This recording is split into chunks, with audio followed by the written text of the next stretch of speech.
Neste ano de 2020, Minas Gerais completa 300 anos e o canal Daniel Rodrigues traz uma série de reportagens especiais sobre as cidades históricas que fizeram parte dessa história.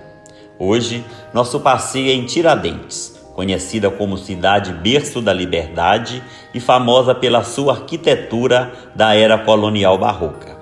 Nas últimas décadas, a cidade se tornou um dos pontos turísticos mais requisitados no estado, ao aliar a simplicidade e o colorido de suas casas coloniais a ofertas de pousadas bem cuidadas, restaurantes requintados e badalação social.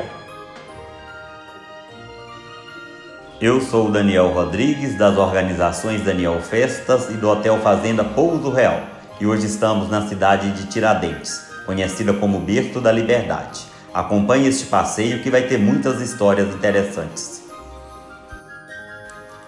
Povoada a partir de 1702, a cidade de Tiradentes, na região central de Minas Gerais, homenageia o nome do alferes Joaquim José da Silva Xavier, conhecido pelo apelido de Tiradentes.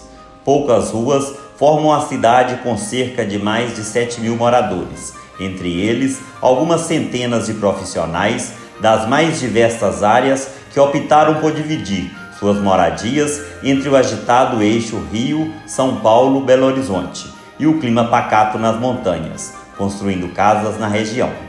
Artistas e artesãos também montaram ali seus ateliês. Tiradentes vive seu auge cultural com a Mostra de Cinema, em janeiro, e o Festival Internacional de Gastronomia, em agosto. Duas boas opções do calendário nacional de eventos. Os passeios de charrete e a viagem no trem Maria Fumaça entre Tiradentes e São João del Rei estão entre os principais atrativos. A boa infraestrutura da cidade garante conforto e segurança aos visitantes.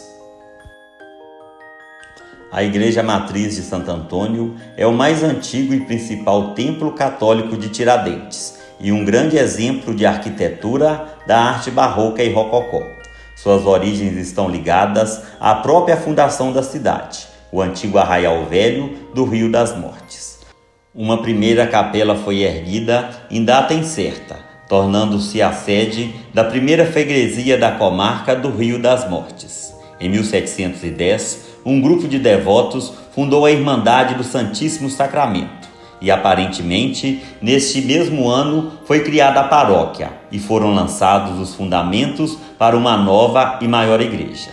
A fachada é larga, com uma porta central com uma moldura em pedra entalhada realizada pelo Aleijadinho, que se prolonga para cima até encontrar o óculo redondo.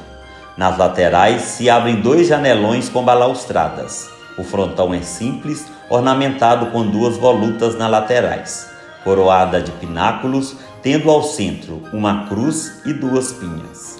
Ladeando a fachada, se erguem 2 torres sineiras, com centeiras na base e relógios no topo, sobre os quais estão arcos vazados para os sinos. Uma larga sinalha corta toda a fachada horizontalmente, separando o piso inferior e superior e contornando o óculo. Sua planta segue o padrão barroco básico, com uma nave única com altares enfileirados nas laterais e uma capela-mor no fundo. O interior foi decorado em várias etapas e mostra diversas abordagens do estilo barroco. Os altares de Nossa Senhora da Conceição e São Miguel e Almas são os mais antigos. Ambos seguem o estilo nacional português, com detalhes nos estilos barroco joanino e rococó. Os altares da Irmandade, do Bom Jesus do Descendimento e Bom Jesus dos Passos mostram um barroco joanino incipiente. Os de Nossa Senhora do Terço e Nossa Senhora da Piedade seguem em linhas gerais a mesma estética, mas sua execução e detalhes revelam uma outra autoria. A capela-mor primitiva já estava sendo reformada em 1727 e a sua condição atual data do período entre 1736 e 1750. O retábulo provavelmente se deve ao mestre entalhador João Ferreira Sampaio, autor dos ornamentos do arco do cruzeiro e de elementos da capela-mor. Segundo o IPHAN, Trata-se de esplendoroso conjunto homogêneo de talha, no melhor do estilo Dom João V, comparável às igrejas de Santa Clara e São Francisco do Porto. O coro foi construído em torno de 1740, com rica decoração de guirlandas. A pintura do forro da capela mor e da nave provavelmente se deve a Antônio Caldas, que contratou a pintura e douramento da igreja em 1750. Na capela, a pintura traz motivo no estilo grotesco e na nave remete a padrão do estilo nacional, dividindo o espaço em caixotões preenchidos com motivos da Eucaristia e cenas do Antigo Testamento. A capela conta também com duas grandes pinturas ovais de um certo João Batista, mas sua qualidade é regular. O piso de madeira data de 1774 e foi instalado por Manuel José de Oliveira, mas o trecho debaixo do coro foi substituído mais tarde. Desta época também é a balaustrada entalhada em jacarandá em estilo rococó. As duas sacristias foram decoradas com talhas de estilo rococó na década de 1780, com forros e painéis pintados por Manuel Vitor de Jesus. Várias alfaias do século XVIII ainda decoram os altares. Por fim, deve-se mencionar o precioso órgão importado da cidade do Porto, instalado em 1788. Pela sua bela fachada e riquíssima decoração interior, a igreja é um dos principais monumentos da tradição barroca de Minas Gerais, sendo tombada em nível nacional pelo IPHAN. Em alguns guias sobre Tiradentes, conta que essa igreja é a terceira mais rica em ouro no Brasil, sendo gasto mais de 470 quilos de ouro em seu interior. A Câmara Municipal, localizada próximo à matriz, na ladeira que é caminho para esta, construída em meados do século XVIII, servia para abrigar a administração pública no período colonial e imperial. A Câmara Municipal de Tiradentes foi construída longe da cadeia pública, o que é incomum na maioria das cidades do século XVIII. A Capela Nossa Senhora das Mercês recepciona os viajantes que chegam ao centro histórico de Tiradentes. Localizada no bucólico Largos das Mercês, a igreja do final do século XVIII, construída em estilo rococó, esconde na fachada simples um interior com belas pinturas atribuídas a Manuel Victor de Jesus, pintor mulato. Com um único altar multicolorido, dois belos forros com pintura em estilo rococó, cenas alusivas à Virgem Maria e à imagem da padroeira. Pertence à Irmandade dos Pretos Crioulos, ou seja, os pretos nascidos no Brasil. A Capela do Bom Jesus da Pobreza marca o Largo das Forras. Está entre bares e restaurantes e dá um certo ar colonial à praça. A história da igreja é bastante incerta, devido à falta de documentos sobre a construção. Acredita-se que ela date da segunda metade do século XVIII e que a construção tenha ocorrido em pagamento a uma promessa do então capitão-mor Gonçalo Joaquim de Barros. A igreja tem fachada simples e em estilo barroco rococó. O interior é marcado pela imagem de um Jesus agonizante, em meio a um altar de madeira com pinturas florais coloridas. Já sofreu várias intervenções desde a construção, incluindo uma grande reforma nos anos 50. Considerada uma das mais antigas igrejas de Tiradentes, a Igreja Nossa Senhora do Rosário dos Pretos data do início do século XVIII e tem história um pouco diferente das demais. Assim como as outras, a igreja teria sido construída pelos negros escravos de Tiradentes. Porém, essa seria a igreja construída por eles e para eles. Segundo as tradições locais, o pouco ouro que compõe o interior da igreja teria sido roubado dos senhores dos escravos. Parte da decoração interior, que compõe a imagem dos 15 mistérios do Rosário, seria da autoria de Manuel Vitor de Jesus, artista negro que decorou várias igrejas de Tiradentes. A área externa da igreja é extremamente agradável e repleta de árvores, com destaque também para uma das capelas que compõem os Passos da Paixão de Cristo, composta em vários pontos da cidade, construída em cantaria, pedra. Em lugar da capela primitiva, tem 3 altares de talha do meados do século XVIII. E os santos negros São Benedito, Santo Antônio de Catagerona e Santo Elesbão. Considerado uma das maiores preciosidades arquitetônicas e bens culturais de Tiradentes, o solar onde vivia Padre Toledo, um dos mais importantes nomes para a Inconfidência Mineira, hoje funciona como museu.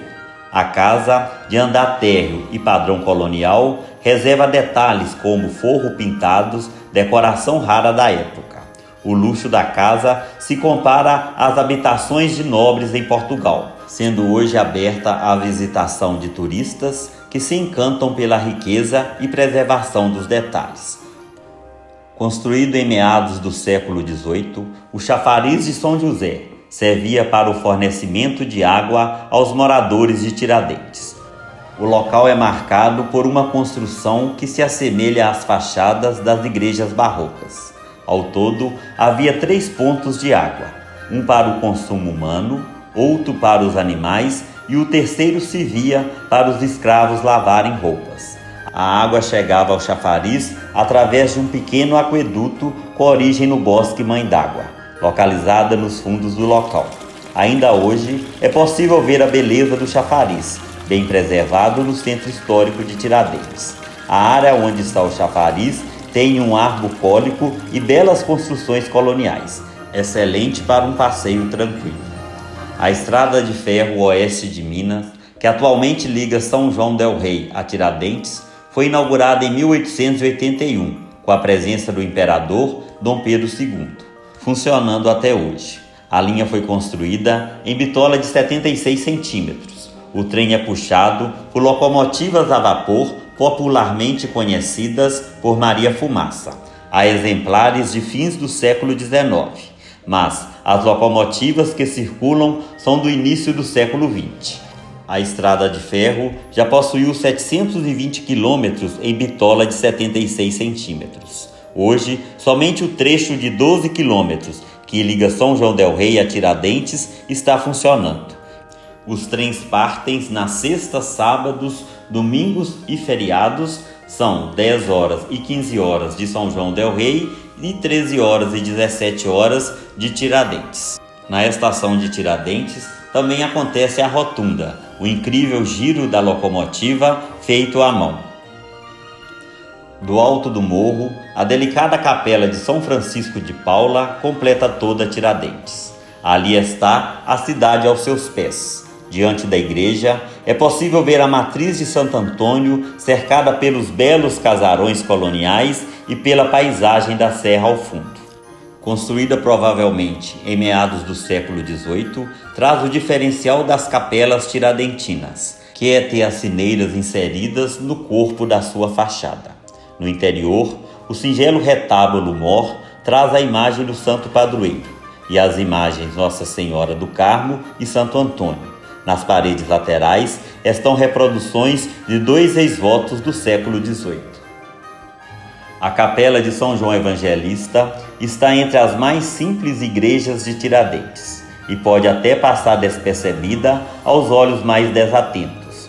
Construída em meados do século XVIII, a Capela de São João Evangelista está localizada na tranquila Rua Padre Toledo e tem fachada sem torres, sendo o sino disposto em uma das janelas. O interior segue a simplicidade exterior e não apresenta grandes obras em imagens ou pinturas. A igreja se destaca por ser o local de sepultamento do compositor do século XVIII, Manuel Dias de Oliveira. Principal praça de Tiradentes, o Largo da Forra é um ponto de partida para quem quer começar a explorar o centro histórico. Ao redor da praça estão localizadas as tradicionais charretes que levam o turista para uma volta pela região. Restaurantes, bares, lojas de artesanatos e produtos típicos, pousadas, centro de atendimento ao turista e a bela Capela Bom Jesus da Pobreza. É um ótimo lugar para curtir de dia e à noite, quando as luzes dão ainda mais charme à região. Aproveite para descansar sobre as árvores e também para papear com os moradores, que usam a praça para encontros e atividades culturais. Ao lado do Largo das Forras está a Ponte das Forras, obra que data do século XVIII e conecta a praça ao Largo das Mercês, porta de entrada para o Centro Histórico de Tiradentes. O único museu dedicado ao tema na América Latina, o Museu da Liturgia é especialmente interessante para quem está em busca de material e acervo religioso. O museu apresenta mais de 400 objetos de uso litúrgico e também arte sacra, como pinturas, esculturas, ex-votos, objeto em metal e madeira e vestuário, muitos guardados por décadas dentro das sacristias e abandonados ao tempo. Hoje, o acervo, que data do século XVIII ao século XX, foi totalmente restaurado e preserva a memória da vida litúrgica de Tiradentes. Antigo prédio da antiga cadeia pública, o edifício histórico em meio à Rua Direita, hoje abriga o belo e emocionante Museu Santana. O acervo do museu nasceu da coleção de Ângela Gutierrez, que doou todas as peças para a montagem desse espaço dedicado à Mãe de Maria. São 300 imagens que representam as santas protetoras dos lares, da família e dos mineradores. As obras são todas de origem brasileiras, produzidas em grande parte por artistas anônimos entre o século XVII e XIX. A história do edifício, que data da primeira metade do século XVIII, também faz parte do museu. Funcionava no local da antiga cadeia pública, construída de maneira rara para a época, por ser separada da Casa da Câmara. Ao entrar no edifício, é possível ver as grades originais nas janelas e também o calabouço, onde eram mantidos os prisioneiros. Indo a Tiradentes, não deixe de visitar Bichinho. O nome oficial é Vitoriano Veloso. Este charmoso povoado é mesmo chamado de Bichinho. Repleto de lojas de móveis, ateliês, obra de arte e artesanato, Bichinho atrai visitante que busca boas opções de compras e preço justo. O povoado está localizado a apenas 7 quilômetros de Tiradentes e é uma excelente opção para quem deseja passeio rápido. Vale a pena dar uma passadinha na Igreja Nossa Senhora da Penha, construída em 1732, e também visitar a famosa Casa Torta. Outras atrações turísticas de Tiradentes são o Centro Cultural Ives Alves, o Museu do Automóvel na Estrada Real, o Santuário da Santíssima Trindade e o Instituto Mário Mendonça. Na minha opinião, Tiradentes é a mais charmosa cidade histórica de Minas Gerais. Esse foi o vídeo de hoje, espero que vocês tenham gostado. Não se esqueçam de inscrever em nosso canal, ativar o sininho. Até o próximo vídeo, tchau!